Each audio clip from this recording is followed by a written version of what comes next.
You know, this is a fabulous opportunity to get an insight into one of our most beloved brands in the UK, M&S. This here is part of a huge complex in West London, Paddington Basin, where the headquarters of M&S are based. Now, I've been invited here to get an insight into why M&S are wine makers and not just wine buyers.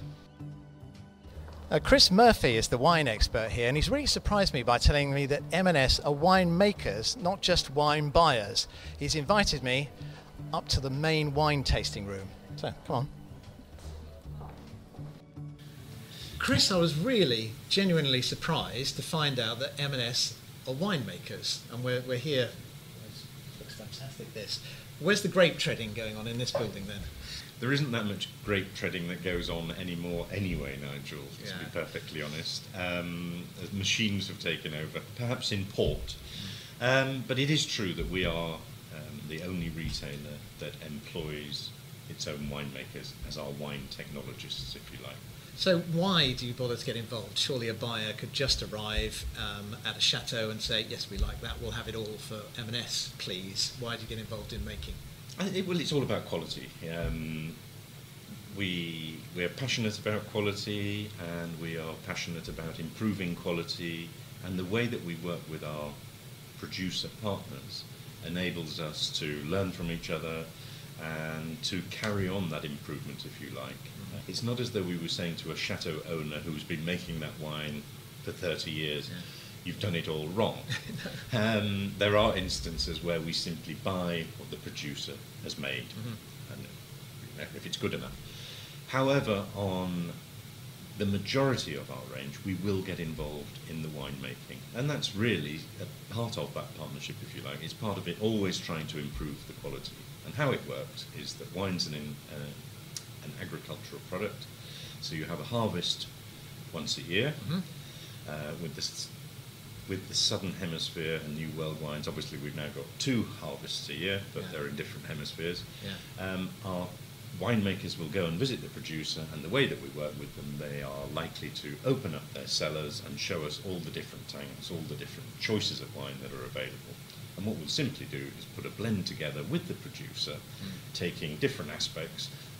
That tank there might have more acidity, that one over there might have more fruit, and that one might have more concentration, and blending them together. And we might be choosing from 50 different vats, if you like.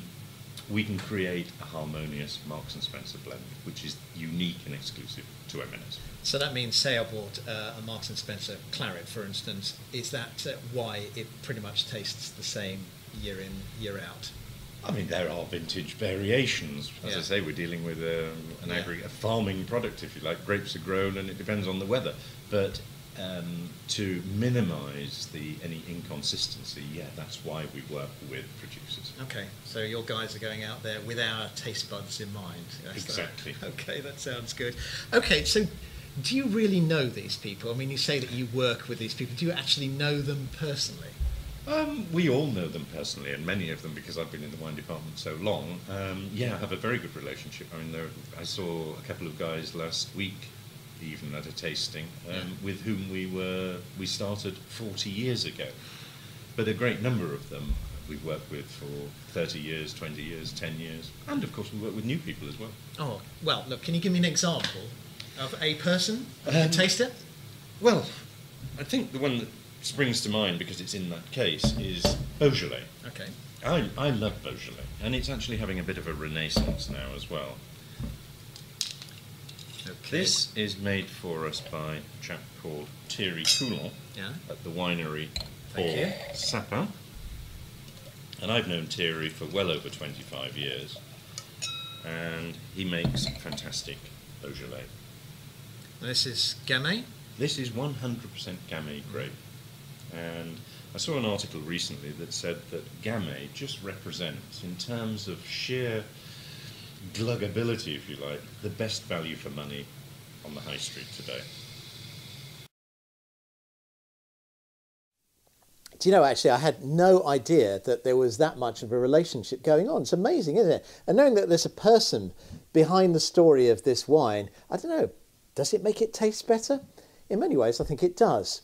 Now here's a chance for you to broaden your taste, if you like, with our online competition, because we have an exquisite award-winning taster's case for you to win. Look at the details on jazzfm.com, enter on there, and we wish you the best of luck. Now please make sure you come back for more of our videos in this series with Jazz FM and M&S, the supermarket with a winemaker's soul. Cheers. Again.